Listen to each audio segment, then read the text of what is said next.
शहर में गणेश उत्सव की भक्ति पूरे उत्साह पर है। विभिन्न स्थानों पर लगे आकर्षक विद्युत साज सज्जा से युक्त पंडालों में जहां भगवान गणेश की मनमोहक प्रतिमाओं व झांकियों के दर्शन के लिए श्रद्धालुओं का तांता देर रात्रि तक लगा रहता है। वहीं भक्ति संगीत गूंज रहा है। कोरोना के चलते करीब 2 साल बाद गणेश उत्सव को पहली बार धूमधाम से मनाया जा रहा है।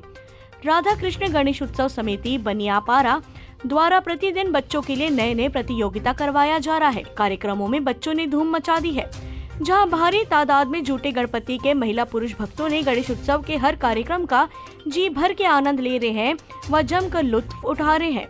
10 दिनों तक चलने वाले कार्यक्रम में सुबह व शाम को भव्य आरती होती है। तत्पश्चात प्रतिदिन अलग अलग प्रकार के प्रसाद का वितरण किया जाता है। समिति के सौरभ किशोरवानी ने बताया कि प्रतियोगिता में श्रेष्ठ प्रदर्शन करने वाले बच्चों को पुरस्कृत किया जाएगा। चिल्दा नेवरा से अजय नेताम की रिपोर्ट।